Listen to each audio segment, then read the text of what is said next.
pleasure to be here, and thanks to the McVannin and to the Celtic League for the invite, and thanks also to Roy, who we're also honouring today. I'm going to keep it short. I'm going to go off text and just say in about 5 minutes why I think Iliam Dhone is so important for man, for the Manx, for the Gaelic movement, but also for anybody who really, I think, believes in liberty.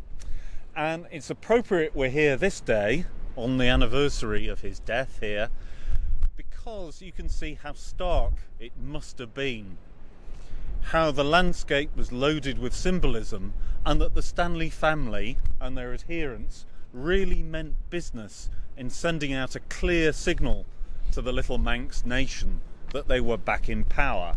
Just have a look around you. You've got Castle Rushen over there, where Illiam Dhone's political career reached its zenith as Receiver General, as Governor of the Isle. You've got the site over there now under Ronaldsway Airport, where he lived for most of his life. A manor that really was a manor house with imported statues, tapestry, china, finery, all the good things in life. So he was being taken out here, followed from town by a file of soldiers and the coffin that would bear him back later in the day for his burial. But he was also being executed within the sight of his own front door. So just think for a minute about that and the symbolism. I'm going to say very quickly a few things about why we ought to honour him, why I don't think actually he should be seen in any way as a divisive figure in Manx life or Manx history, but is one who uniquely, I think, ought to be celebrated. I think we all know of William Christian, the man of wealth, taste and politics, who was transformed into Illiam Dhone, the selfless martyred patriot of whom souvenirs were sought, stories told and ballads were written. However, sometimes, particularly in the Victorian age, when historians came to look at his life, they're often kind of disappointed. Hall Caine writes him off completely as a thing of mere rags and tatters. Well, I'm here to tell you today he was far more than a thing of rags and tatters, but in many ways a soul and an inspiration to that little Manx nation.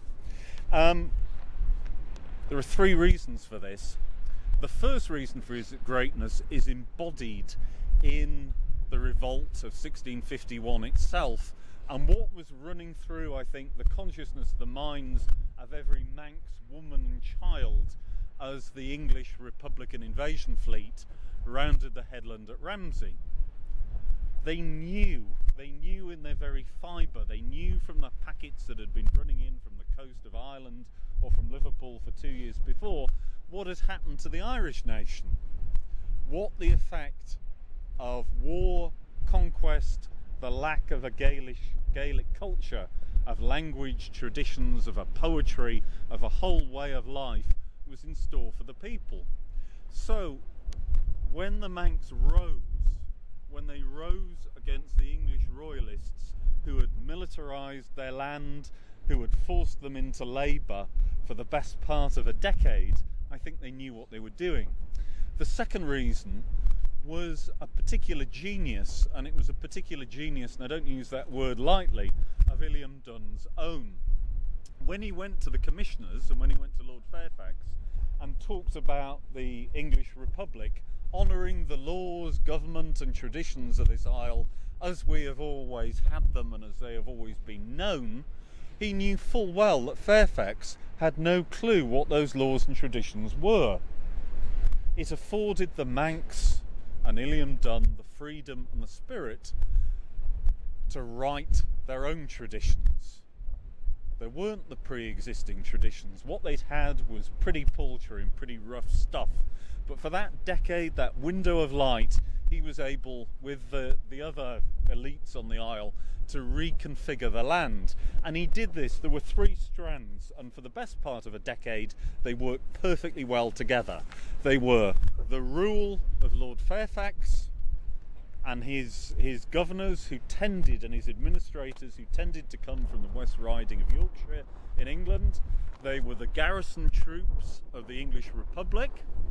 who to an exceptional extent actually integrated themselves into the Isle and intermarried fairly quickly, and thirdly there were the Manx themselves. When these three strands worked together, they delivered pretty well for the Isle. When it all broke down in 1659, 1660, it wasn't the fault of the islanders, and it wasn't really the fault of even William Christian. So, you know, times were fairly good and fairly progressive for the best part of that decade. In the last little bit in the summation, I'm going to say why that was, and I'm going to return you to the actual day of Christian's execution, because we don't know if in that crowd who gathered to see him die here was the John Lace and his wife. Now, John Lace and his wife held a farm just down there, and it was taken off them, and it was taken off them at the Restoration because they were Quakers, because they had enjoyed a measure of religious liberty over the past decade. We don't know whether within that crowd was the magnificently named former sergeant Maximilian Bostock, who'd served in the garrison at Castletown and was a Republican through and through, or whether with Bostock was a little girl called John Hathorne, whose father had just died, whose father had held the island with the Christians for the Republic until there was no more Republic to hold it for. It was almost the last place in Britain that held for the Republic, and it fell again because the English Republican Army fell, not because Hathorne and Christian didn't have the people behind them. So we don't know if those individuals were there, but what we can say, and I'm going to finish with, is this. I don't think we should dwell on a sense of loss on a day like this. And our commemoration of Iliam Dhone, and when we think of him and hold him in our hearts, shouldn't be a maudlin fare, calculated, as the ballad said, to break our very hearts. Instead, it should be a celebration of that which was secured at so much cost, at so much peril, and that which still needs to be achieved through our struggle. And we've heard Mark and the other speakers talk and allude to a little bit about this today. If we're to honour the spirit of Christian and his comrades, we need to do these in deeds as well as words. And it's fitting that William Christian, the great rebel, came to be famously recalled not through a political tract, not through something written by an academic or a romantic novelist, but by a ballad, and a ballad in the Manx tongue. The first avowedly political, polemical work in the Manx language. A symbol of resistance and resurgence. So his legacy is expressed through art and negotiation rather than through war and conquest, and through the attainment of prosperity for all the Manx nation, as opposed to the want of the many and the exploitation of the few. It enshrines dignity and self-determination rather than passivity and subjugation. It's about ideas rather than status. So when viewed in this light, Iliam Dhone is a figure cloaked not in rags and tatters, but by fabrics coloured like so many bright stars. There aren't many legacies better than that, and I'll leave you with one final thought about that legacy to dream, that brief window of freedom for the Manx nation.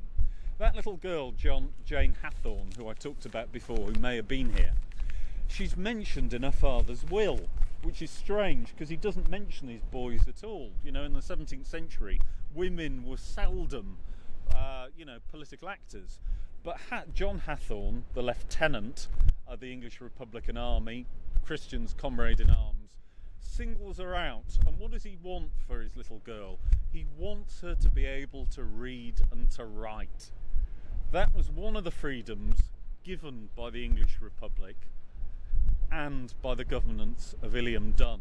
One of the most heartbreaking things you'll find in the archives at Douglas is that when Jane Hathorne came into her inheritance, and Bostock, her father's old sergeant, had made sure she did it by manipulating her age and other things, because Bishop Barrow and his cohorts were going to drag it from her and cause her to be a pauper, she could only sign with a cross. That shows the narrowing of horizons after 1660 and with the death of Illiam Dhone in 1663. So, to finish with, by being here, by solidarity, by our wreath laying, I hope we can open up all those possibilities again and a freedom to dream of better times ahead for the whole Manx nation. Thank you all. Cheers.